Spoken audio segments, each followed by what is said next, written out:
కష్టంలో చెప్పండి. ప్రార్థన చేయ వెంకటేశ్వర.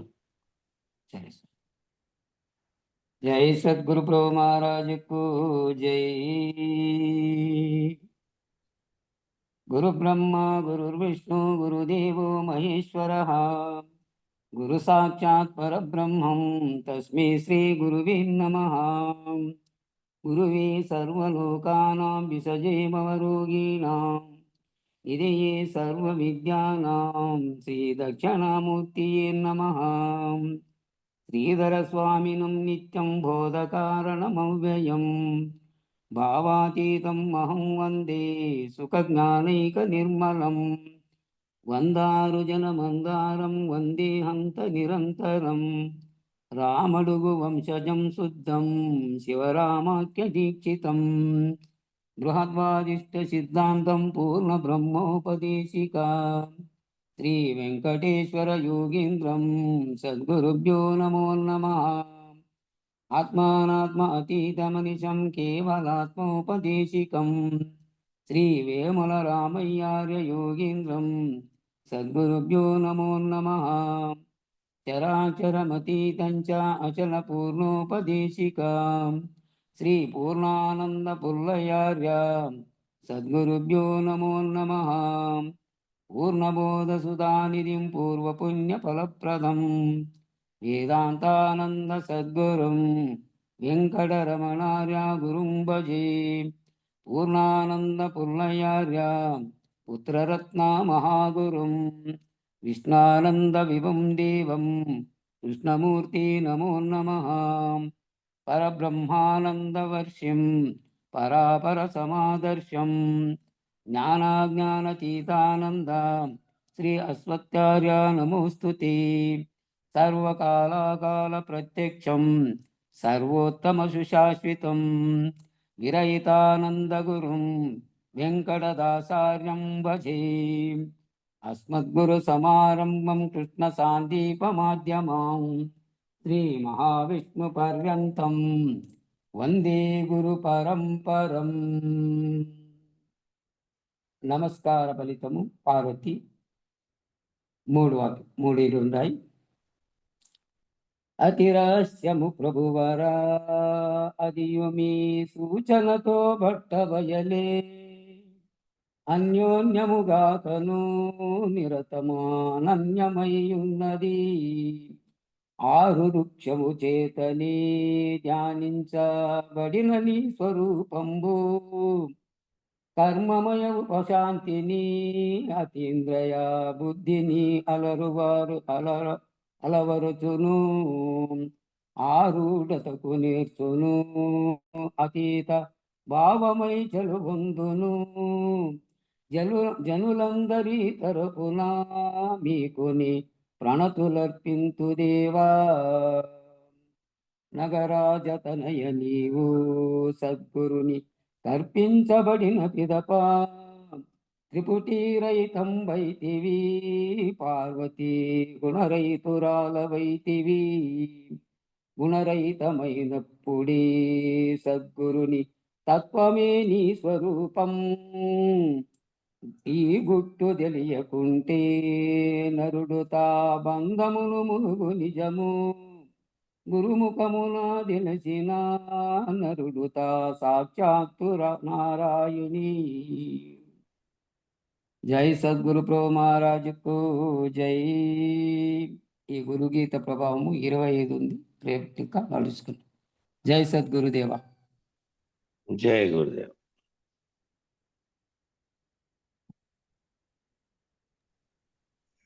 జై గురుదేవ. జై గురుదేవ్ అమ్మ. వెయిట్ చేసుకోండి.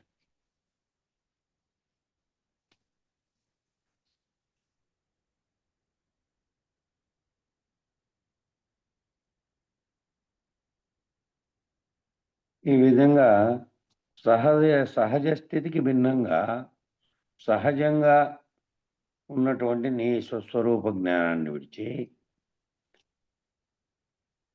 నీకు తెలివి కలిగినప్పటి నుంచి, నీ పుట్టినప్పటి నుంచి చుట్టూ ఉన్న వాటితో వ్యవహరిస్తున్నందువల్ల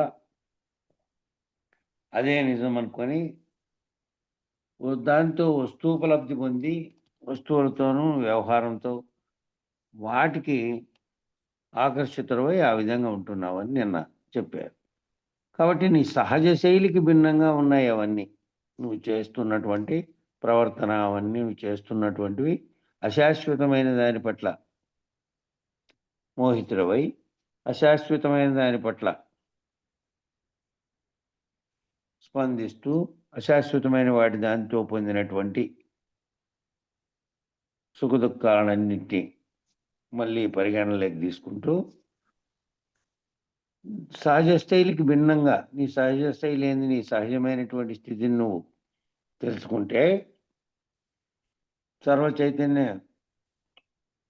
సర్వత్రా వ్యాపించి ఉన్న దాంట్లో నుంచి నీవు కూడా అదే అయి ఉన్నావనేది తెలుసుకుంటే నువ్వు కూడా బ్రహ్మనిష్ఠుడు అన్న సంగతిని విచారణ ద్వారా నువ్వు తెలుసుకుంటూ పోతావు. దానికి భిన్నంగా జీవితం అంతా వస్తూపలబ్ధికి సంబంధించింది, బంధాలకు సంబంధించి ప్రపంచంతో తాదాత్మ్యం చెంది ప్రవర్తించడం వల్ల నీ స్వరూప జ్ఞానానికి భిన్నంగా ఉన్నాయి అవి. నీ స్వయం ప్రకాశకత్వానికి భిన్నంగా ఉన్నాయి. నీ స్వయం ప్రకాశకత్వం ఏదైతే ఉందో అది శరీరంలోకి ఉన్నటువంటి అవయవాలతో సహా మనసు, బుద్ధి, చిత్తము, అహంకారం అనేటువంటి అంతరేంద్రియాలతో సహా ఆ 24 వాటికి ప్రకాశం ఇస్తున్నటువంటి అవన్నీ పనిచేయడానికి కలిగినటువంటి చైతన్యాన్ని పొందుతున్నటువంటి ఆత్మస్థితిలో ఉండకుండా దానితో ఆ కింద వాటిని ప్రేరేపించడం ద్వారా అవి పనిచేస్తూ ఉన్నాయి. మళ్ళీ ఆ ప్రేరణ ద్వారా పనిచేసినందు ద్వారా వచ్చినటువంటి ఫలితాన్ని అనుభవించడం వల్ల మళ్ళీ వాటితోనే కూరుకుపోయి నీ సహజమైనటువంటి స్వయం ప్రకాశకత్వంగా ఉన్నటువంటి ఆత్మజ్ఞానం తెలుసుకోలేకుండా భిన్నంగా ఉన్నటువంటి దాని వైపు పోతున్నావు. నీ ఆత్మజ్ఞానానికి భిన్నంగా ఉన్నాయి అవి. కాబట్టి వివేకం అంటే ఈ ఆత్మ వస్తువును గుర్తించి అట్టి వస్తువుగా నిలిచి ఉండి మిగిలిన వాటిని నిరసించుట. వివేకం అంటే ఏమిటి? అనాత్మకు సంబంధించినటువంటివన్నీ అనాత్మకు సంబంధించినటువంటి జడ శరీరానికి పొందుతున్నటువంటి దానితో పొందుతున్నటువంటి చేస్తున్నటువంటి కర్మలు పొందుతున్నటువంటి వాటి నుంచి విడివడి ఆత్మ వస్తువు అనే దాన్ని గుర్తించి అట్టి వస్తువుగా నిలిచి ఉండి ఏదైతే చైతన్య స్వరూపంగా సర్వత్రా సమిష్టిగా ఉన్నటువంటి బ్రహ్మాండంలో ఉన్నటువంటి పరమాత్మగాను జీవునిలో ఆత్మగాను పిలువబడుతున్నటువంటిది ఆ రెండూ కూడా ఒక్కటిగా బుద్ధి గుహయందు ఉన్నాయి. బుద్ధి గుహయందు ఒక్కటిగా ఉన్న దానిని గుర్తించడం వల్ల అనాత్మతో స్పందన లేకుండా అనాత్మ కంటే అనాత్మ వస్తువుగా ఉన్నటువంటి జడం కాకుండా ఆత్మ వస్తువుగా ఉండి ఏదైతే నీలో ప్రకాశిస్తోందో నిన్ను నడిపిస్తోందో దాన్ని గుర్తిరిగి అట్టి వస్తువుగా నిలిచి ఉండి మిగిలిన వాటిని నిరసించుట. మిగిలిన భిన్నమైనటువంటి వాటిని అన్నిటినీ శరీరము దానికి సంబంధించినటువంటి జరుగుతున్నటువంటి ఇంద్రియాలతో కూడినటువంటి పనులు, దానివల్ల వచ్చున్న ఫలితాలు, దాంతో ఏర్పడుతున్న బంధం, వాటన్నిటిని నిరసిస్తూ వాటన్నిటికీ సాక్షిత్వ స్వరూపంగా ఉన్నటువంటి ప్రత్యేగాత్మ స్వరూపంలో 4వ స్థితిలో ఉన్నటువంటి అన్నింటినీ గుర్తెలగలుగుతున్నటువంటి దాంట్లో ఉంటూ తాను ఆత్మస్వరూపుడిగా ఉండి కిందకి రాకుండా ఉండడం. ఇంకా మళ్ళీ కిందకెళ్తే మళ్ళీ జీవుడనే భావనలోకి వచ్చి శరీరము అనేటువంటి అనాత్మ వస్తువుతో కలుగుతున్న అనుభవాలకి మళ్ళీ పోకుండా ఉండడం. ఆ తద్భిన్నమైనటువంటి వాటినన్నిటినీ ఆత్మస్వరూపంగా ఏదైతే ఉందో వాటికి భిన్నంగా ఉన్న వాటన్నిటినీ నిరసించుట. ఆసనం అంటే స్వీకరించుట, నిరసించుట అంటే నిరాకరించుట. ప్రయత్నపూర్వకంగా నిరాకరించుట. అది ఎంతగా ప్రేరణ కలిగించినప్పటికీ నీకు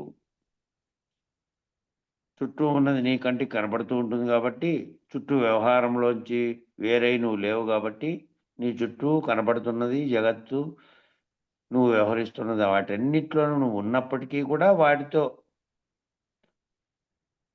సంగత్వం లేకుండా ఉండాలి అంటే, వాటిని ప్రయత్నపూర్వకంగా నిరాకరించాలి అంటే, నీలో కలుగుతున్నటువంటి సుఖదుఖ భావన గాని, ద్వంద్వములు ఏవైతే కలుగుతున్నాయో, ఏవైతే మళ్ళీ నిన్ను వాటి వైపు ఆకర్షిస్తున్నాయో, వాటిని ప్రయత్నపూర్వకంగానే నిరసించాలి. నిరసించాలంటే గురువాక్యం అర్థం చేసుకొని ఉండాలి. తర్వాత నీ యొక్క స్వరూప జ్ఞానంతో ఉన్నటువంటి చైతన్యం ఏదైతే ఉందో, దాని స్థితిలోనే ఎప్పుడూ ఉండాలి. కిందికొస్తే మళ్ళీ కిందికొచ్చిన వాటన్నిటికీ దీనికి సంబంధించినవన్నీ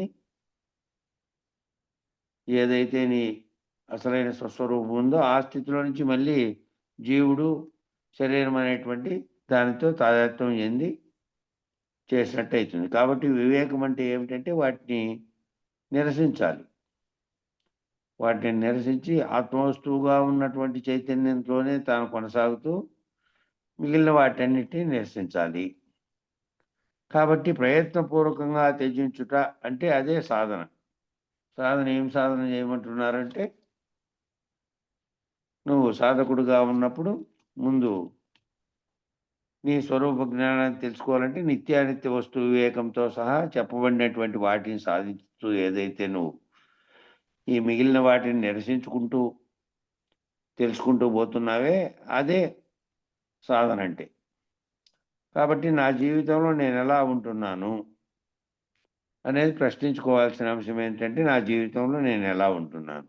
ఈ శాస్త్రములు, సద్గురువులు బోధించినటువంటి రీతిగా, జ్ఞాన పద్ధతిగా, ఆత్మవిచారణ పద్ధతిగా ఉండగలుగుతున్నానా లేదా? ఈ పద్ధతిలోనే నేనున్నానా లేదా? ఈ శాస్త్రంలో చెప్పినటువంటి విషయం జ్ఞానం మళ్ళీ ఆ జ్ఞానానికి సంబంధించి సద్గురువులు బోధించినటువంటి రీతిగా, ఆ సద్గురువు ఏ విధంగా బోధిస్తున్నాడు మళ్ళా దాన్ని బోధించిన రీతిగా జ్ఞాన పద్ధతిగా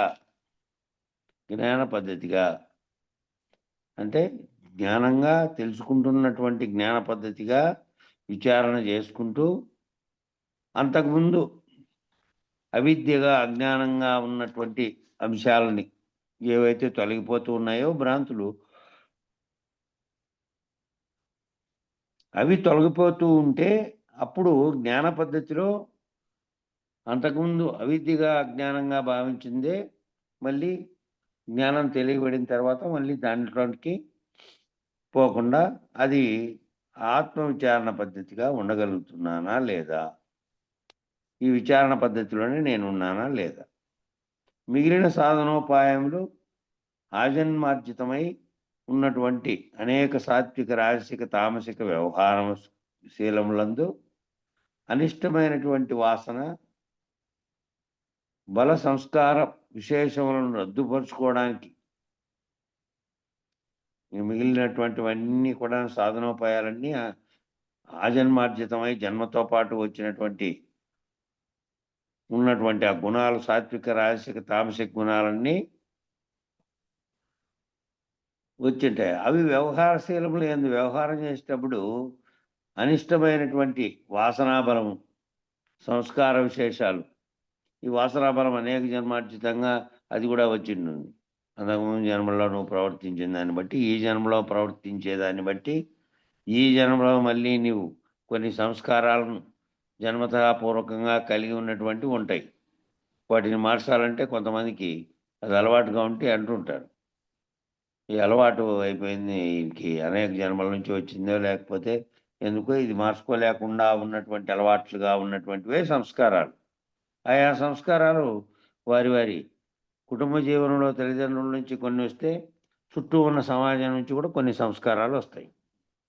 వాడిని ప్రవర్తించేటప్పుడు వాడు ప్రవర్తించి చుట్టూ ఉన్నదాన్ని చూసి ప్రవర్తించడంలో అట్లాంటి వాసనాబల సంస్కార విశేషములను రద్దుపరుచుకోవడానికి ఈ విధంగా వచ్చిన వాటిని రద్దుపరుచుకోవాల్సిన అవసరం ఉంది.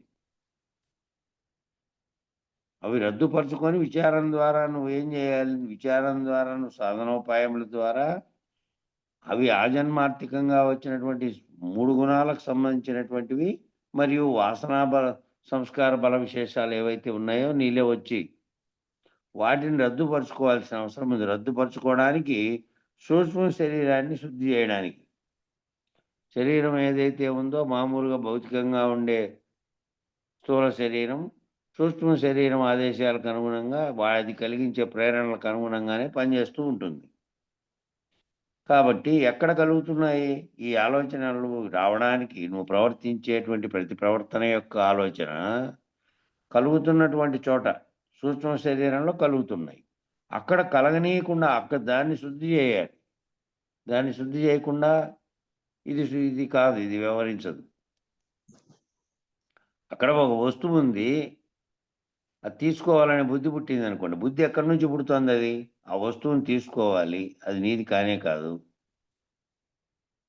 లేదా ఒక మాట మాట్లాడాలి. ఆ మాట మాట్లాడాలంటే, ఆ మాట మాట్లాడాల్సినటువంటి విషయానికి సంబంధించిన, ఆ వ్యక్తికి సంబంధించినటువంటి ఏం మాట మాట్లాడాలో ఎక్కడి నుంచి ప్రేరణ వస్తోంది లోపల నుంచి.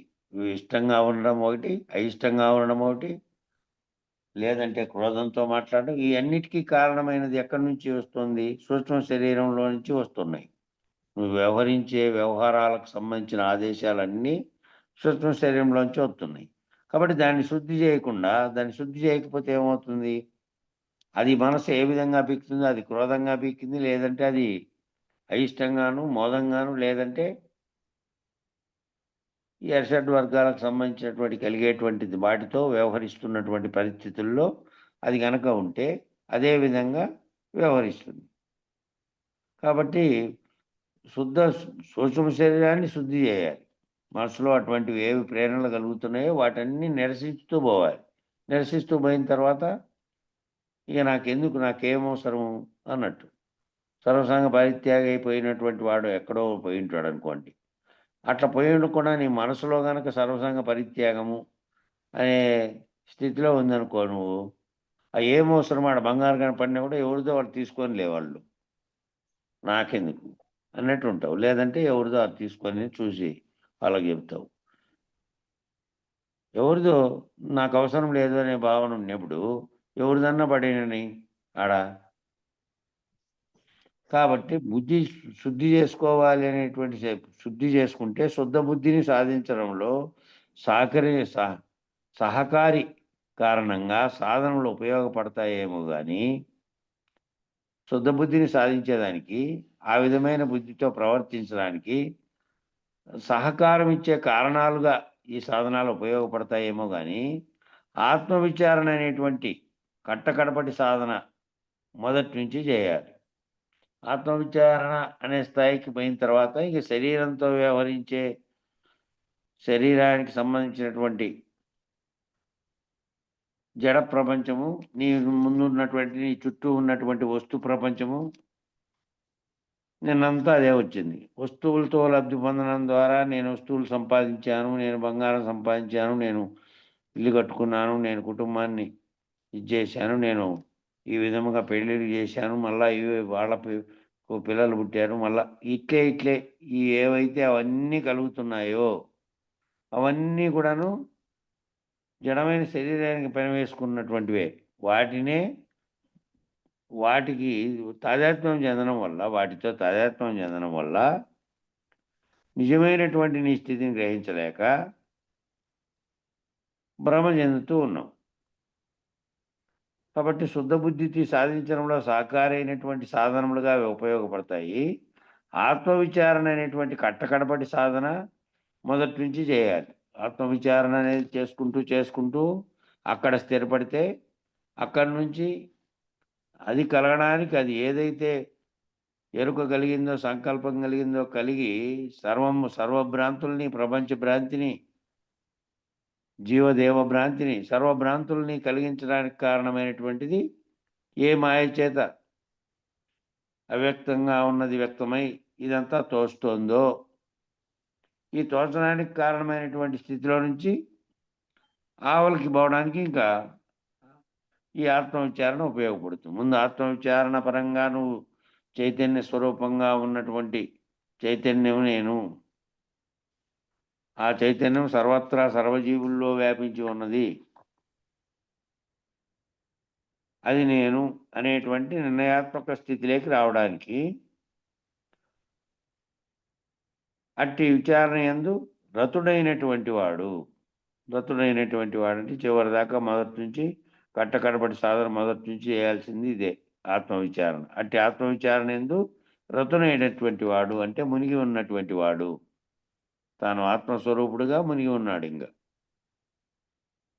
ఈ వాసనలతో కూడుకున్నటువంటి 3 గుణాలతో కూడుకున్నటువంటి శరీరము తాననేటువంటిది ప్రకృతి ప్రపంచంలో ఉన్నటువంటి వస్తువుల ద్వారా ఉపలబ్ధి పొందేకి ఏ విధమైన ఆకర్షణ కలిగినప్పటికీ దాంతో సంగత్వం చెందకుండా ఉన్నటువంటి సాక్షిత్వ స్థితిలో ఉన్నటువంటి వాడు, నిరంతరము దానిలోనే మునిగి ఉన్నటువంటి వాడు, ఆత్మోపలబ్ధియే తన జీవిత లక్ష్యంగా భావించేటటువంటి వాడికి, నేను ఆ ఉపలబ్ధి పొందడమే నా జీవిత లక్ష్యము అనేటువంటి వాడికి మాత్రమే ఏ సాధన అయినా కూడా సహకరిస్తుంది. ఆ సాధన ఆ విధంగా తన జీవిత లక్ష్యంగా భావించేటటువంటి వాడికి, నా జీవిత లక్ష్యం ఏమిటప్ప ఈ విచారణ ద్వారా అంటే, నేను ఆత్మస్వరూపుడుగా ఉన్నటువంటి చైతన్యంగా ఉన్నటువంటి ఒక సర్వత్రా వ్యాపించి ఉండి పరమాత్మగా భావించబడి బ్రహ్మాండమంతటా ఉన్నటువంటి చైతన్య శక్తి ఏదైతే ఉందో, బ్రహ్మముగా ఉందో, ఆ ఆ వస్తువు నేనే బుద్ధి గుహయందు రెండుగా కనపడుతున్నటువంటి తోస్తున్నటువంటి జీవుడుగా, ఆత్మగా, బ్రహ్మముగా, పరమాత్మగా తోస్తున్నటువంటి భావాలు రెండు కూడా చైతన్యానికి సంబంధించినవే. నేను అదే స్థితిలో ఆ చైతన్యంలోనే నేనున్నాను. నేను అనేది లేదు. నేననేటువంటి భావిస్తున్నటువంటి జడరూపమైనటువంటి భౌతికంగా కనపడుతున్నటువంటి నామరూపాత్మకమైన దానితో ఏదైతే నేను అనుకుంటున్నానో అది నేను కాదు. దాంట్లో ఆవరణలో నేను ఉన్నప్పటికీ, దాంట్లో నుండి వ్యవహరిస్తున్నప్పటికీ, నేను దానిగా భావించకుండా దానికి అతీతంగా ఉన్నటువంటి సాక్షిత్వ స్థితిలో ఉన్నటువంటి దాన్ని నేను భావించి, ఆ దాంట్లోనే నిలబడిపోవడానికి లక్ష్యంగా, జీవిత లక్ష్యంగా నేను భావిస్తున్నాను. ఇంకా దానికి అతీతంగా ఉన్నదాన్ని సద్గురువు ద్వారా తెలుసుకోవడానికి నేను ప్రయత్నం చేస్తూ ఈ విచారణ అంతా చేస్తున్నాను. దానికి అతీతంగా ఉన్నదానికి ఏ రకమైనటువంటి పరిణామ వికారములు కానీ, కలిగే భావములు కానీ, తాదాత్మ్యం చెందడం కానీ ఏదీ లేదు దానికి.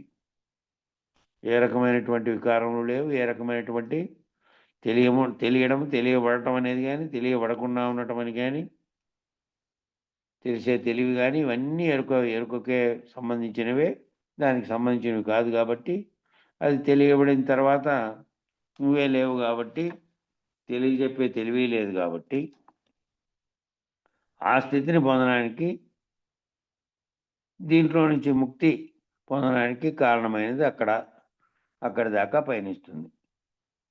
ఇదే స్టెప్‌లో ఈ విధంగా పోతే ఆత్మాభివృద్ధియే జీవిత లక్ష్యంగా భావించే వారికి ఏ సాధన అయినా కూడా సహకరిస్తుంది. ఏ వ్యవహారమైనా సహకరిస్తుంది.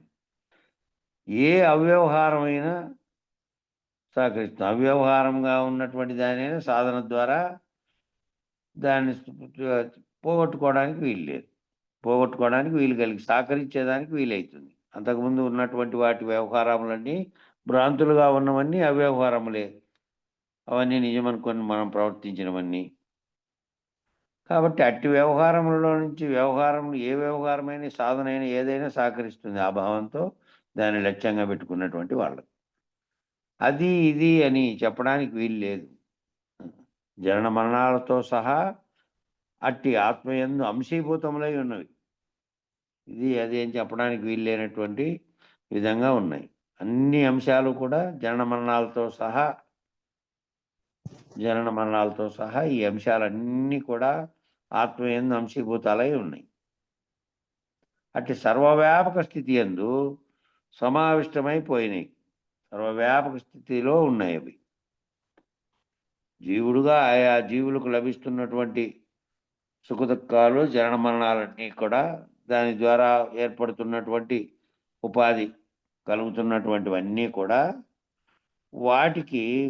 వాటిలో నడిపిస్తున్నటువంటిది సర్వవ్యాపక స్థితి యందు సమావిష్టమైపోవాలి. వాటిని నడిపిస్తున్నటువంటి ఆత్మస్వరూపంగా ఉన్నది. ఇదేమో ప్రత్యేకంగా ఒక ఆవరణతో కూడుకొని ఉన్నటువంటి శరీరంగా ఉన్నటువంటిది, నామరూపాత్మకంగా పేరుతో పిలుచబడినటువంటిది. అది ఉండి ఉండి ఉండి పరిణామం చెందుతూ పరిణామ వికారాలన్నిటి అయిపోయిన తర్వాత మళ్ళీ నశించడానికి మొదలవుతూ మళ్ళీ నశించిపోతుంది. కాబట్టి దీనితో కాకుండా ఈ ఎంసీ ఆత్మయందే ఈ జనన మరణాలతో కూడుకున్నటువంటివి, సర్వ వ్యవహారములను చేస్తున్నటువంటి వాటికి ప్రేరణ కలిగిస్తున్నటువంటిది ఆ ఎరుక అనే ఆత్మలోనే ఉంది. సర్వ వ్యవహారములకు కలిగిస్తున్న ప్రేరణంతా అక్కడి నుంచే అందుతోంది. కాబట్టి అవి ఈ సర్వవ్యాపక స్థితి యందు అవి ప్రత్యేకమైనటువంటి వ్యష్టి భావాలుగా ఉండకూడదు. దాంట్లో సమావిష్టమై దాంట్లో కలిసిపోయేటట్టుగా దాంట్లో ఉన్నటువంటి చైతన్య స్థితిలో నువ్వు ఉండాలి. అటువంటి స్థితిని మానవుడు సాధించాలని యమధర్మరాజు గారు బోధిస్తూ ఉన్నారు. నువ్వు అటువంటి స్థితిని బోధిస్తే నువ్వు ఆత్మనిష్ఠుడై ఉండి ఏదైతే నువ్వు ప్రశ్నిస్తున్నావో జనన మరణాలనేటివి కూడా అందులోనే అంశీభూతములై ఉన్నాయి.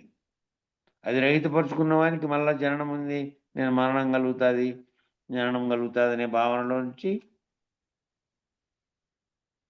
పైన ఉన్నాడు. ఇంకా వాటికి కూడా సత్యత్వంగా ఉన్నాడు.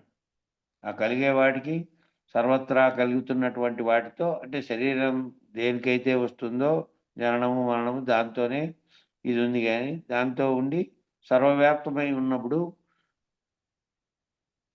అప్పుడు భేదాలు ఏమీ లేవు. కాబట్టి తన వెష్టిగా ఉన్నటువంటి శరీరం ఎప్పుడు పోయినప్పటికీ దాంట్లో ఉన్నటువంటి ఆత్మస్వరూపంగా ఉన్నది సర్వవ్యాపక స్థితిలో ఉంది, చేరిపోయి అక్కడ సర్వవ్యాపక స్థితిలో చేరిపోయినటువంటి తత్వంలో ఉన్నాడు, ఇంకా కిందికి రాకుండా. ఇంకా అక్కడ ఉన్నటువంటి అటువంటి స్థితిని మానవుడు సాధించాలని యమధర్మరాజు బోధిస్తున్నాడు. మళ్ళీ దీంతో వ్యవహరించినప్పటికీ శరీరంతో వ్యవహరించి ప్రాణం ఉన్నంత వరకు శరీరం ఉంటుంది కాబట్టి అది వ్యవహరిస్తున్నప్పటికీ దానికి సంబంధించినటువంటి వాటితో వస్తువు ఉపలబ్ధితో లేదా చుట్టూ ఉన్న ప్రపంచంతో తాదాత్మ్యం చెంది ప్రేరణ కలిగినప్పుడు నువ్వు వాటి ప్రేరణతో మళ్ళీ దిగిరాకుండా గురువాక్యంతో నిలబడగలిగేటట్టు ఉండాలి ఆ స్థితిలో.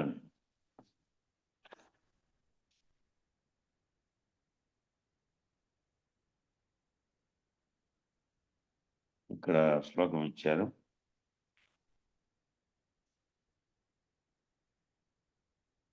అంగుష్టమాత్ర పురుషో మధ్య ఆత్మని తిష్టతి ఈశానో భూత భవ్యస్య నతతో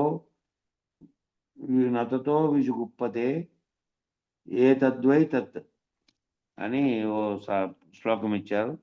దానికి తాత్పర్యం, ఓ నచికేతుడా, ఈ దేహమునందు హృదయాకాశమున అంగుష్టమాత్రుడై ఉన్న ఆత్మను కాలత్రయ నియామకునిగా తెలుసుకున్న జ్ఞాని స్వసంరక్షణను కోరడు. అదే నీవు అడిగినటువంటి ఆత్మస్వరూపమని గ్రహించుము. నచికేతునికి చెప్తున్నాడు, ఓ నచికేతుడా, ఈ దేహమునందు ఈ శరీరంలో హృదయాకాశమున అంటే ఏ బుద్ధి గుహయందు అని చెప్పారు. హృదయాకాశం ఎక్కడుంది? బుద్ధి గుహయందు. ఈ హృదయాకాశమున అంగుష్టమాత్రుడై ఉన్న ఆత్మను కాలత్రయ నియామకునిగా తెలుసుకున్న జ్ఞాని స్వసంరక్షణను కోరడు.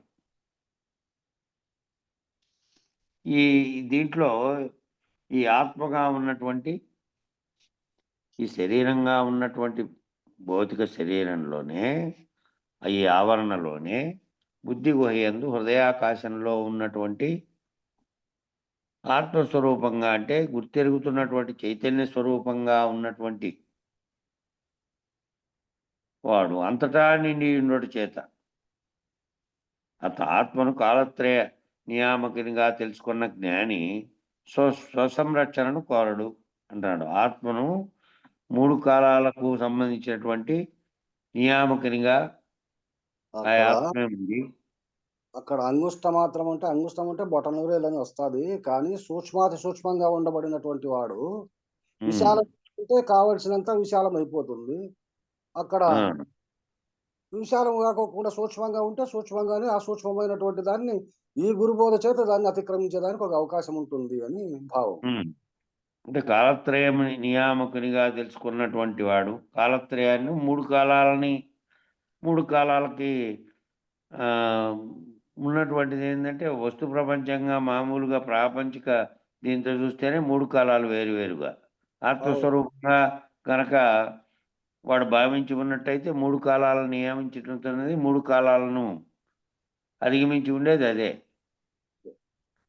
అట్లా తెలుసుకున్నటువంటి జ్ఞాని స్వసంరక్షణను కోరడు. నాకెట్లా రక్షణ అనేది లేదు. నీదేమి నువ్వని భావిస్తున్నటువంటిది ఏదైతే ఉందో అది చైతన్య స్వరూపంలో ఉంది. అది సర్వవ్యాప్తమైన దాంట్లో ఉంది. సంచిత ప్రారంభ కర్మలను బట్టి మళ్ళీ శరీరం నశించినప్పుడు అది అక్కడ పోయి నిర్ణయాత్మకంగా ఇంకో చోట అవుతుంది. ఏదైతే ఇక్కడ మరణించి అక్కడ మేల్కుంటుందో ఇక్కడ ఉన్నట్టుగానే ఏ చైతన్యం అయితే ఉందో ఆ చైతన్యం లేనటువంటి స్థితిలో, చైతన్యరహితమైనటువంటి స్థితిలో దీన్ని పోగొట్టుకుంటే ఏదైతే గుర్తెరుగుతోందో ఈ జనన మరణాలతో సహా కాలత్రయంలో కలుగుతున్నటువంటి సర్వమునకు అతీతమైనటువంటి స్థితిలో ఉండి దీన్ని మళ్ళా స్వసంరక్షణను కోరడు. స్వసంరక్షణ నన్ను రక్షించమను, నేను అంతటా ఉన్నటువంటి పరమాత్మ స్థితిలో ఉంటే నన్ను రక్షించేది ఇంకోటి లేదు. ఇంకోటి లేదు కాబట్టి జ్ఞాన సంరక్షణను కోరడు. ఇదే నీవు అడిగినటువంటి ఆత్మస్వరూపమని గ్రహించుము అనే శ్లోకానికి తాత్పర్యం చెప్పారు. దాని మీద వాక్య కింద నచికేత ఆ పరమాత్మ అందరి శరీరముల మధ్య భాగమందు ఉంటున్నాడు. వ్యష్టిగా నువ్వు గనక ఆత్మస్వరూపుడుగా చైతన్య స్వరూపుడుగా బుద్ధి గుహయందు హృదయాకాశంలో ఉన్నటువంటి ఏకత్వ స్థితిలో గనక ఉంటే నీ ఆత్మే సర్వత్రా వ్యాపించి ఉన్న పరమాత్మ. రెండు ఒకటే. ఆ పరమాత్మే అందరి శరీరంలో మధ్య భాగంలో ఉంటున్నాడు. పరమాత్మే అందరి శరీరంలో మధ్య భాగంలోనూ ఉంటున్నాడు.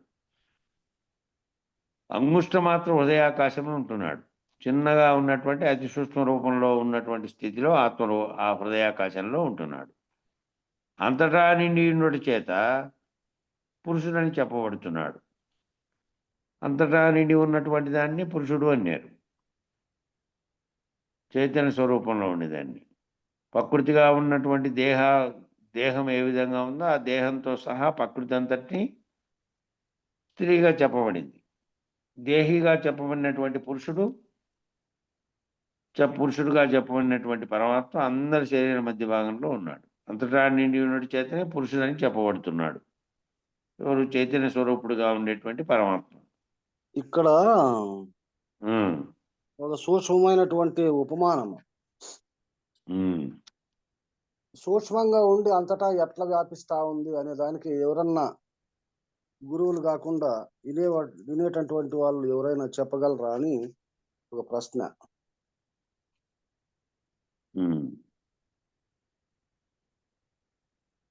ఎవరైనా కానీ చెప్పచ్చు, లేదంటే నాకు తోచింది నేను చెప్తా. చెప్పన్నా. విశాలమైనటువంటి భవనము ఒకటి కట్టిస్తా అండాము. విశాలమైనటువంటి భవనములో చిన్న ఒక దీపం పెడితే ఆ దీపం వెలుగు అంతలక్క వ్యాపిస్తా ఉందా? ఎడన ఒక తావు ఉండి ఒక తావు లేకుండా పోతా ఉందా? గుర్తుంచుకోండి. ఆ విధంగా అది ఉండేది. దీపము సూక్ష్మంగానే ఉంది. విశాలమైనటువంటి భవంతులు అంతలక్క కూడా దాని వెలుగు కొద్దో గొప్ప తోస్తా ఉందా, తోయలేదా? అంతలక్క తోస్తాది.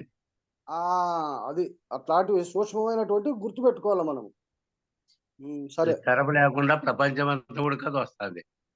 ప్రపంచంతో పనిలే. ఇప్పుడు నీ ఆత్మ నీ దాంట్లో చూసుకోవాలి అంతే. ప్రపంచానికి మళ్ళా మనలో ఉండే పరమాత్ముడే మనకు తెలుస్తుంది. ప్రపంచానికి ఉండే పరమాత్మ సందు లేకుండా అంత లెక్క ఉంది.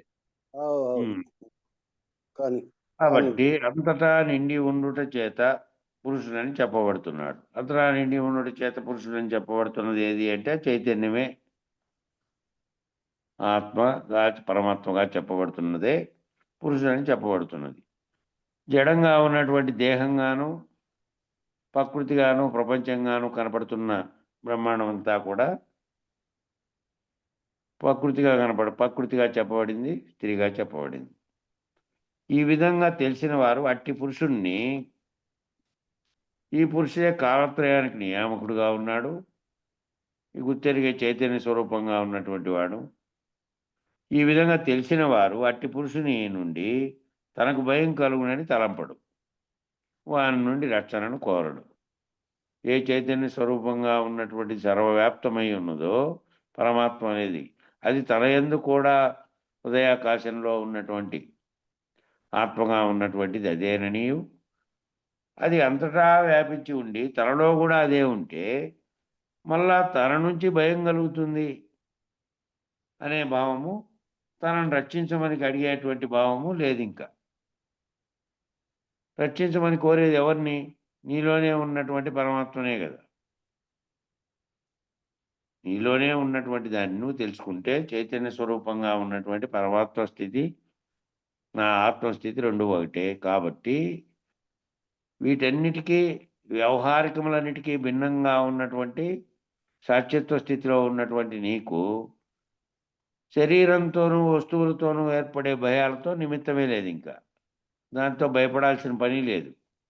నీ చైతన్య స్వరూపంగా ఉన్నటువంటి పరమాత్మ స్థితిలో ఉన్నటువంటి హృదయాకాశంలో ఉండేటువంటి నువ్వు, అంటే నేనని భావించబడుతున్నటువంటి ఆత్మ, పరమాత్మ రెండు ఒక్కటిగా నీలోనే ఉన్నప్పుడు నన్ను రక్షించమని మళ్ళా నువ్వు వేరుగా ఉంటేనే రక్షించమని అడిగేకి. వేరుగా లేనటువంటి స్థితిలో ఉంది అది. ఇంకా తనకు భయం కలిగినట్టు తలంపడు.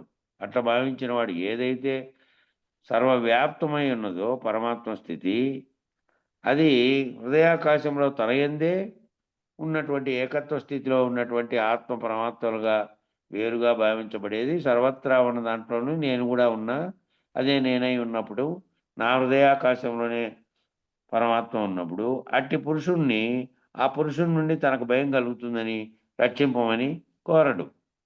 తానే అదై ఉన్నాడు. తాను ఏ విధంగా ఉన్నాడు? జడ శరీరంగా ఉన్న వాటికేమో భయాలు, ఇవన్నీ జననము, మరణము,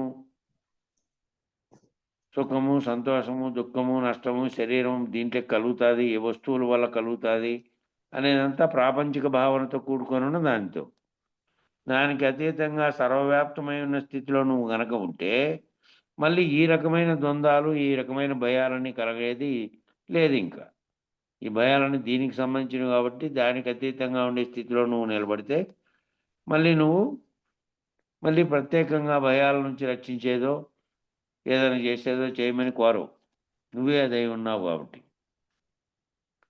ఇక విశేష వ్యాఖ్య చెప్పారు దానికి. మానవులందరూ సాధారణంగా ఈశ్వరా పాహిమాం, నన్ను రక్షించు అని వేడుకుంటూ ఉంటారు. మానవులందరికీ ఏంటంటే నేను వేరుగా ఉన్నానని, జీవుడుగా ఉన్నానని, ఈ సకల చర్యలకు కారణమైనటువంటి ఈశ్వరుని వేడుకోవాలని, రక్షించమని అడగాలని చెప్పి సాధారణంగా ఈశ్వర పాహిమాం, నన్ను రక్షించని వేడుకుంటూ ఉంటారు. పాహిమాం అని నిరంతరాయంగా జీవులందరూ కూడా ఆ ఈశ్వరుని చేరుకునే పద్ధతి ఏమిటంటే మాం పాహి పాహిమాం, అంటే నన్ను కాపాడని అడుగుతూ ఉంటారు. అంతేగాని నాకు నువ్వే కావాలి, నాకు ఈశ్వరుడు తప్ప ఏమీ అవసరం లేదు, నేను అదే ఉండేటువంటి స్థితి కావాలి అని అడగరట. అది ఉండాలి అనంటే ఆ విచారణ ద్వారా తానే అదై ఉన్నటువంటి స్థితిని చేరుకునే ప్రయత్నమేమో అది.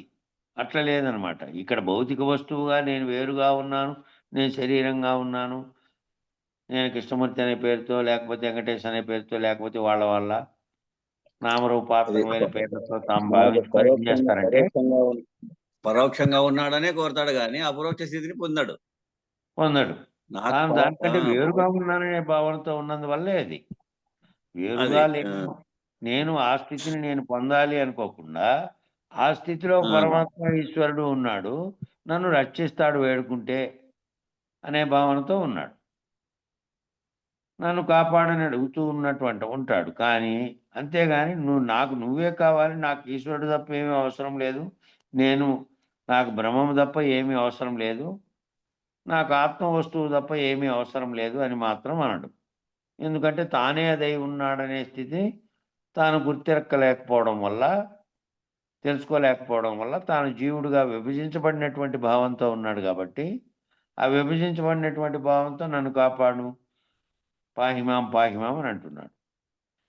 నాకు అవసరం లేదు, కాపాడేది కాదు, కావాల్సింది నేనే. నాకు ఈశ్వరుడే కావాలి, నేనే అది అయిపోవాలి, నాకు బ్రహ్మం తప్ప వేరే అవసరం లేదు, నాకు ఆత్మ వస్తువు తప్ప ఏమీ అవసరం లేదని మాత్రం అనడు. వేరుగా భావిస్తున్నాడు కాబట్టి అనడు. నువ్వు ఎప్పుడూ వేరే, నేనెప్పుడూ వేరే, నేను అనుభవించే జగత్తు మాత్రం నాకు కావాల్సిందే అనే భావనలో ఉన్నాడు. నువ్వెప్పుడు వేరే ఉన్నావు, ఈశ్వరుడుగా, నేను జీవుడుగా నేను వేరే ఉన్నా. నేను అనుభవిస్తున్నటువంటివన్నీ ఏమో ఈ జగత్తులో ఉండి జగత్తును అనుభవిస్తున్నా కాబట్టి,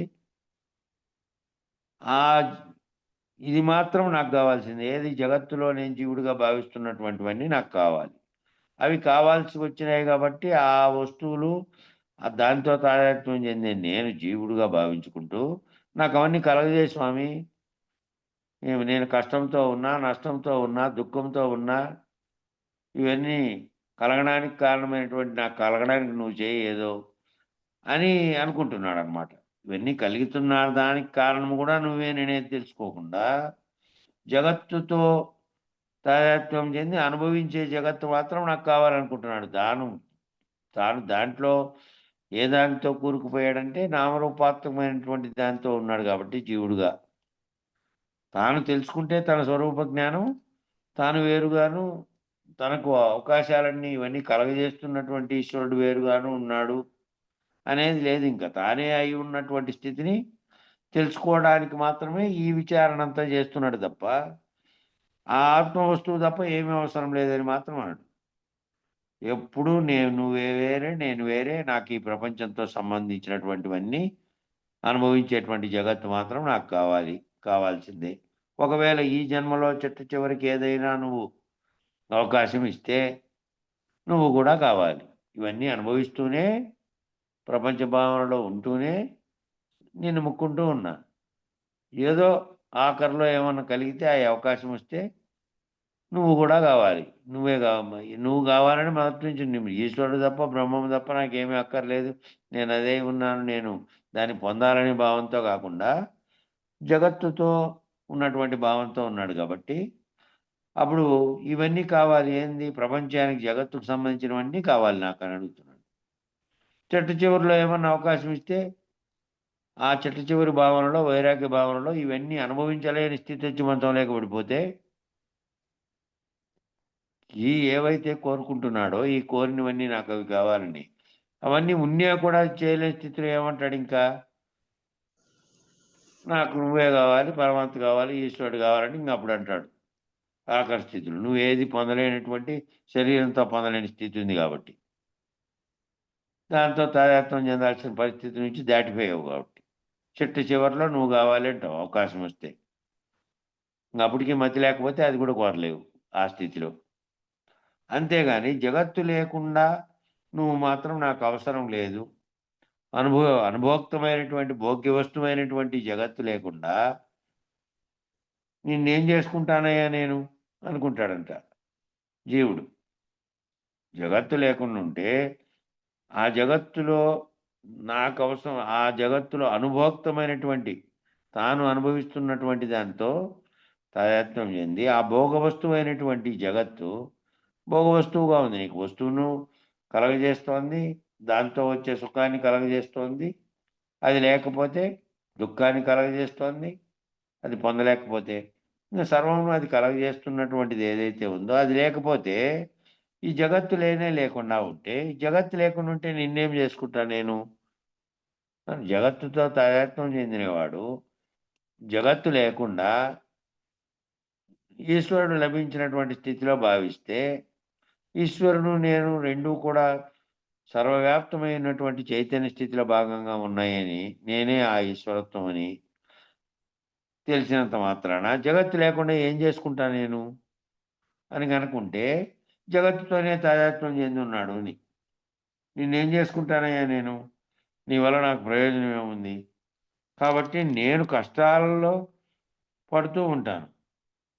ఈ కష్టాలన్నీ ఎవరు తనకొస్తున్నటువంటి వాటినన్నిటినీ వస్తున్న కష్టాలను తీర్చి ప్రత్యేకంగా చేసేది ఏముండదు. తన యొక్క సంచిత కర్మలను బట్టి, ప్రారంధంలో వచ్చినటువంటి కర్మలను బట్టి వాటిని అనుభవించక తప్పదు.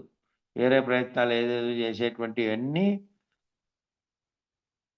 అబద్ధం. పోతే నీకు నీ అభిషేకం చేస్తే 10,000 చేసి 10,000, 20,000 మన ఆచార్య చేస్తాడే, ఆయన చేసినట్టుగా నేను కూడా ఇవన్నీ చేసేస్తాను నీకు, అవన్నీ పోతాయి. నీ దోషాలు పోయిపోయి మళ్ళీ 10 రోజుల్లో నీ అన్ని ఆటంకాలు తొలగిపోతాయని చెప్తూ ఉంటారు. అది ఎట్టి పరిస్థితుల్లో నువ్వు అతనితో కాదు ఇంకా. ఏదన్నా చెయ్యి ఇంకా. అది పోయేది ఉండదు. నువ్వు చేసినటువంటి కర్మల వల్ల లభించాల్సినటువంటి ఫలితాన్ని అనుభవించే తీరుతావు. ఎప్పుడైతే నువ్వు ఈ భావనలో లేకుండా వీటికి కారణమైన వాటిని తెలుసుకొని నువ్వు ఆ స్థితిలో ఉంటే ఈ ఉన్న ఈ ఉన్నవి అనుభవించకపోయాయి ప్రారంధంలోటివి. అంతకుముందువన్నీ జ్ఞానాగ్ని చేత దగ్ధమైపోయాయి అంతకుముందువి. కాబట్టి కర్మ ఫలితంగా వచ్చేటువంటి జన్మ కర్మలు మళ్ళా మరణము, జన్మము అనేటువంటి వాటివన్నిటిని పోగొట్టుకునేటువంటి స్థితిలోకి వస్తావు. అట్లా కాకుండా నాకు జగత్తు అనే దాంతో లేకుండా, దాంతో తాదాత్మ్యం చెందకుండా, దానివల్ల లభించేటువంటి సుఖము, దుఃఖము దానివల్ల లభించేటివి లేకుండా, జగత్తేమీ లేకుండా నువ్వెందుకు నాకు అవసరము? ఏం చేసుకుంటావు ఉత్త ఈశ్వరుణ్ణి అనే పద్ధతిలో ఉన్నాడు జీవుడు. ఆ విధంగా ఉండకుండా నువ్వు మాత్రం నాకు అవసరం లేదు, జగత్తు కావాలి, దాంతో భోగ్య వస్తువైనటువంటి జగత్తు లేకుండా నిన్నేం చేసుకుంటానయ్యా నేను, నీ వల్ల నాకు ప్రయోజనం ఏముంది అని అనుకుంటున్నాడు. కాబట్టి నేను కష్టాల్లో పడుతూ ఉంటాను, జగత్ వ్యాపారంలో పడుతూ ఉంటాను, అనేకమైనటువంటి నానాత్వంలో పడుతూ ఉంటాను, కాంచలలో పడుతూ ఉంటాను. కాంచలు అంటే కోరికల్లో, మళ్ళీ మోహంలో పడుతూ ఉంటాను, వివేకం లేకుండా వ్యవహరిస్తూ ఉంటాను. నిన్ను మాత్రం నేను కోరేది ఒక్కటే, ఏమిటంటే పాహిమాం పాహిమాం పాహిమాం. నేను వీటన్నిటికీ లోబడుతూ జగత్ వ్యాపారంలో ఉంటూ అనేకమైన నానాత్వాల్లో ఉంటూ మళ్ళా కోరికలు కోరుకుంటూ కాంక్షల్లో పడుతూ మోహంలో కూడా పడిపోతూ జగత్తుకు సంబంధించిన దాంట్లో అన్నీ జగత్తుకు సంబంధించినటువంటి అనాత్మకు సంబంధించినటువంటి వాటిలోనే కూరుకుపోతూ ఇంకా వివేకం లేకుండా వ్యవహరిస్తూ, వివేకం అంటే ఏంటి? ఒకటే చెప్పాడు. వివేకం అంటే ఏమిటంటే నీ స్వరూప జ్ఞానం తెలుసుకొని నువ్వు ఏదైతే స్వరూప స్థితిలో ఉన్నావో అట్టి దాంట్లో చైతన్య స్థితిలో సర్వవ్యాప్తమైనటువంటి స్థితిలో ఉన్నటువంటి ఈశ్వరుడుగా నువ్వే ఉన్నావు అనేది తెలుసుకోలేకపోవడమే అవివేకం. తెలుసుకొని ఆ స్థితిలో నువ్వు ప్రవర్తించడమే వివేకం. ఇప్పుడు ఆ వివేకంతో లేకుండా వ్యవహరిస్తూ మళ్ళా నిన్ను మాత్రం నేను కోరేది ఒకటే, పాహిమాం పాహిమాం పాహిమాం నన్ను రక్షించు అంటే, రక్షించడానికి ఏదైతే నువ్వు రక్షించమని ఏ భయంతో కోరుతున్నావో ఆ భయం నువ్వు కల్పించుకున్నది. నేను జీవుడుగా ప్రపంచంగా భావిస్తున్నటువంటి దానితో ఉన్నందువల్ల ఇవి సుఖదుఖాలు, కష్ట నష్టాలు, జనన మరణాలు అనే భావనలో నువ్వు పొందుతున్నావు. ఆ భయాలన్నీ నువ్వు పొందుతున్నావు. ఆ భయాలు నీకు దాంతో నుంచి విడిపడి ఉన్నటువంటి సర్వవ్యాప్తమైనటువంటి చైతన్య స్థితిని తెలుసుకొని నువ్వు ఈశ్వరత్వంగా నీకు అపరోక్షమైతే అప్పుడు నీకు ఇవి పుట్టవు. నువ్వు అట్లా భావించడం లేదు కాబట్టి జగత్తు యొక్క కార్యకలాపాలతో వ్యవహరించి నువ్వు ఇవన్నీ కోరుకుంటూ మళ్ళీ కాంచనలో మోహంలో ఉంటూ మళ్ళీ ఏమని అడుగుతున్నావు అంటే పాహిమాం పాహిమాం రక్షించి ఈశ్వర అంటున్నావు. నువ్వేదైనావు అనేది తెలుసుకోకుండా దానికి కారణమైన దాంతో నుంచి విడిపడితే నీకు ఆ భావన కలగదు.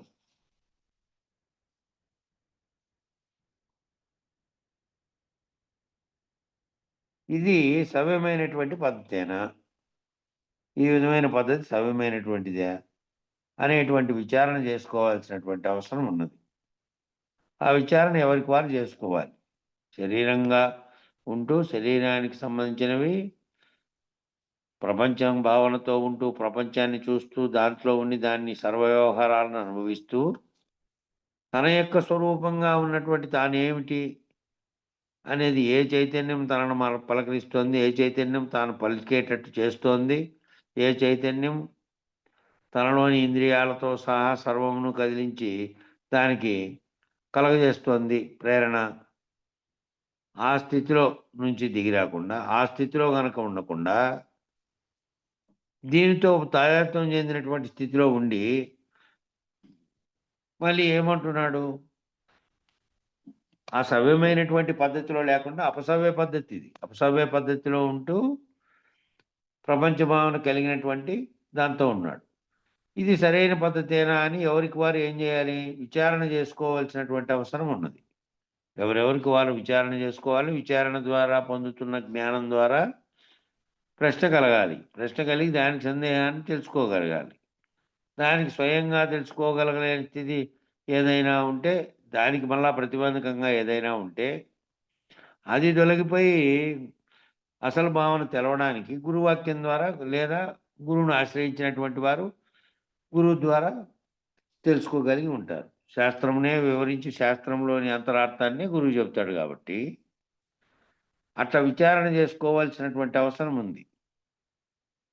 అట్లా విచారణ చేసుకోవాల్సిన అవసరానికి సంబంధించిన ప్రశ్నలు పుట్టాలి. అట్లా లేకుండా ఏమండి మా అల్లుడు గారికి సరైన ఉద్యోగం ఇప్పించండి, ఏమండి మా అల్లుడు గారి బుద్ధి సరిగ్గా ఉండేటట్టు చూడండి. ఎవరు చూడాలి ప్రత్యేకంగా ఉండి?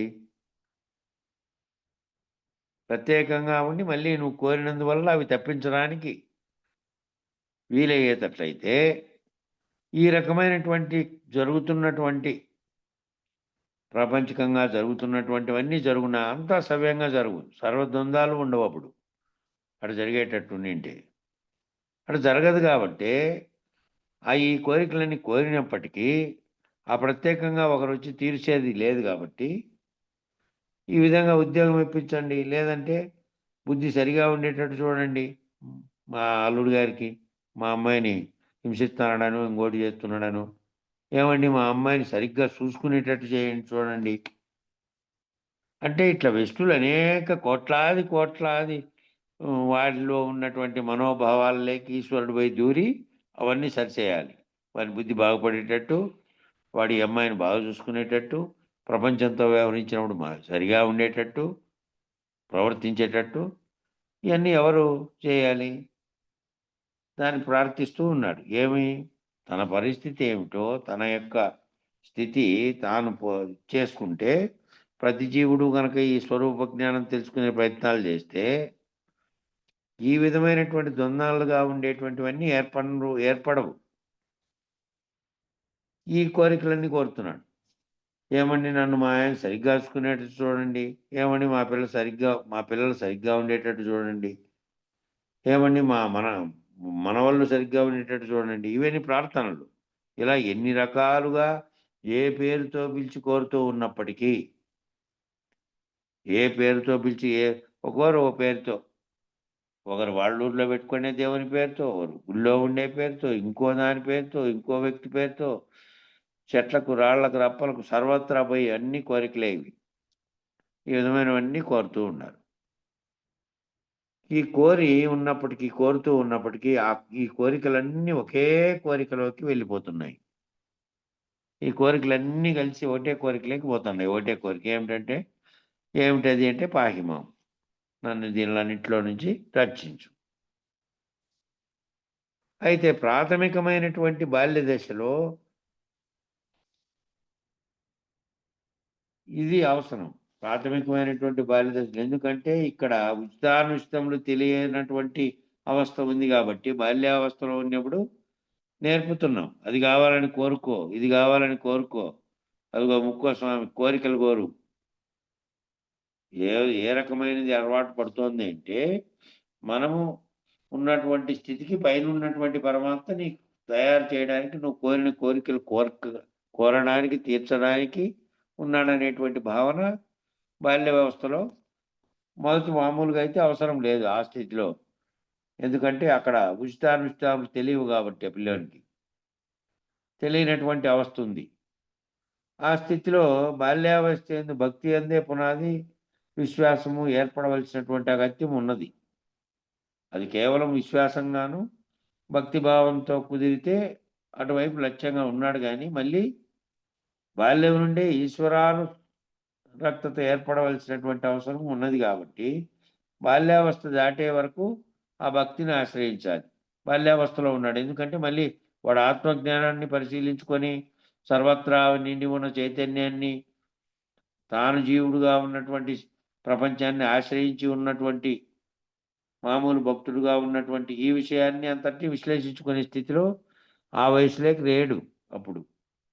కాబట్టి సాధారణ జీవుడుగా ప్రారంభంలో ఉన్నటువంటి ఉచితానుచితాలు నిర్ణయించలేనటువంటి స్థితిలో ఉన్నాడు బాలుడు. కాబట్టి ఒక లక్ష్యాన్ని పెట్టుకునే కోసం తాత్కాలికమైనటువంటి భక్తి, స్వామి ముక్కోరైనా దేవునికి ముక్కో అని చెప్తున్నాం. దేవునికి ముక్కుంటాడు, సరే, కోరికలు తీరుస్తాడు, తీర్చలేడు అనేటువంటివి వేరే, అవన్నీ లేవు.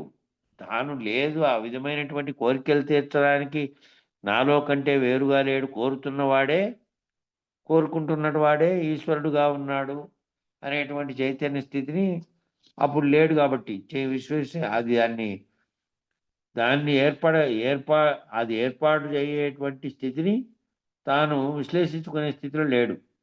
కాబట్టి బాల్యం నుండి అనురక్తత కలిగి ఏర్పడాల్సినటువంటి అవసరం భక్తి మార్గం పోతే వాడు ఓ భక్తి పట్ల ఓ భావాన్ని పెట్టుకొని ఉంటాడు. కాబట్టి నన్ను దండించేవాడు దేవుడు, నన్ను రక్షించేవాడు దేవుడు అనే భావంతో ఉంటాడు. కాబట్టి బాల్యావస్థలో, ఆ బాల్యావస్థ దాటే వరకు ఆ భక్తిని ఆశ్రయించాలి.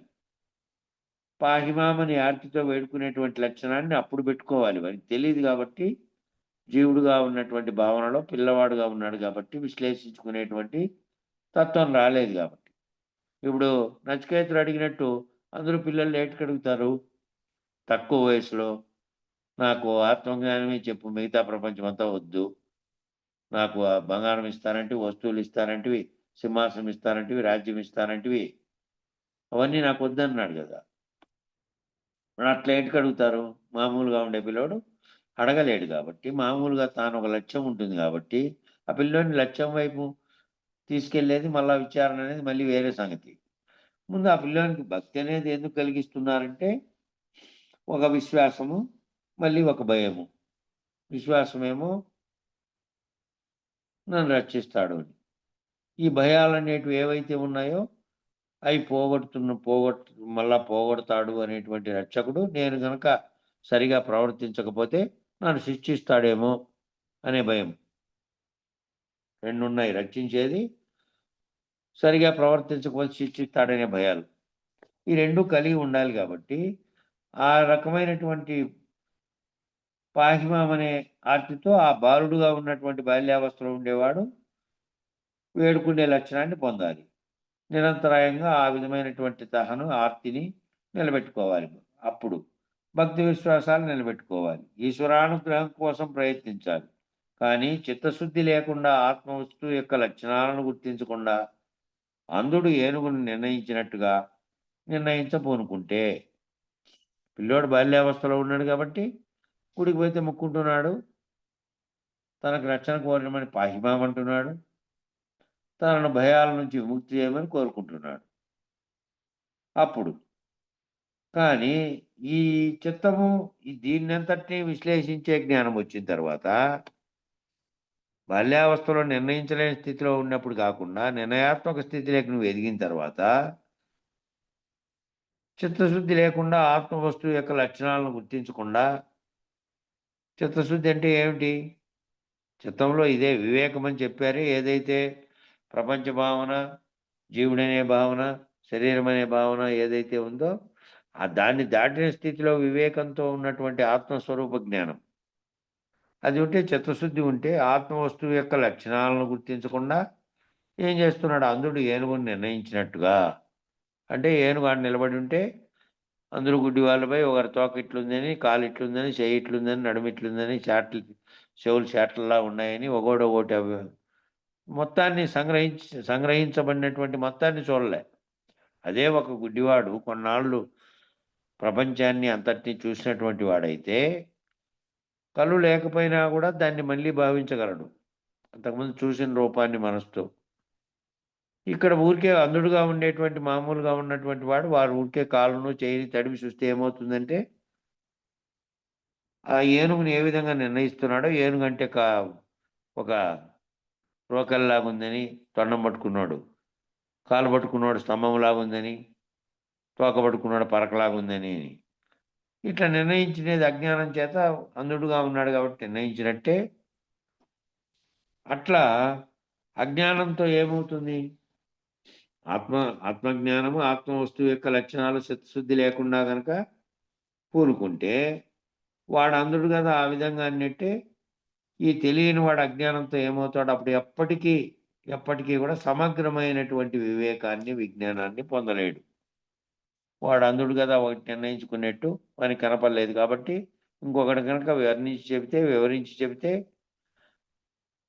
అది ఇట్లుంది, నువ్వు పట్టుకున్న దాని స్తంభాన్ని, అది కేవలం కాలది, అట్లాంటివి 4 ఉంటాయి, దానికి తోక ఉంటుంది, తలకాయ ఉంటుంది, చెవులు ఉంటాయి. ఈ దేహాన్ని అంతటిని వర్ణించగలిగిన వాడు వేరేవాడు ఒకడు చూసిన వాడు వర్ణించగలిగి చెబితే అప్పుడు వీడు తడిమి చూసుకోండేది, నేను తడిమి చూసుకొని కాలులాగా ఉందని చెప్పి స్తంభంలాగా ఉందని చెప్పిండేది భావన సరైంది కాదు, నిజమైంది అది అనేది వాడు తెలుసుకుంటాడు. అట్లాగే ఇప్పుడు ఇది నిర్ణయించలేనటువంటి వాడికి ఏమవుతుంది? సమగ్రమైనటువంటి వివేకాన్ని, విజ్ఞానాన్ని పొందలేడు. ఎందువలనంటే ఆ పరమాత్మ అందరి శరీర మధ్య భాగములందు అందరిలోనూ ఉన్నాడనేది తెలియదు. తాను వేరుగా భావించబడుతున్నాడు కాబట్టి. అందుకే దాన్ని పొందించడానికి, దాన్ని తెలియజెప్పడానికి ఈ అంధుడు కదా ఏదైతే స్తంభాన్ని పట్టుకొని ఏ స్తంభంలాగుంది ఏనుగు అని చెప్పినట్టుగా గుడ్డోడు అజ్ఞాని ఈ విధంగా అనుకుంటాడు కాబట్టి వీనికి ఒకడు పక్కనుండే జ్ఞాని కదా వర్ణించి చెప్పినట్టుగా చెప్పడానికి గురువు కావాలి.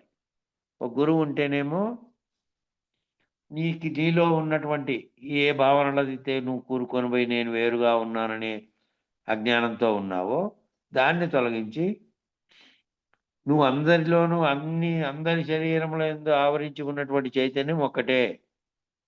శరీరాలు వేరువేరుగా ఉపాధులు ధరించి ఉన్నటువంటి రూపాల్లో ఉన్నాయి.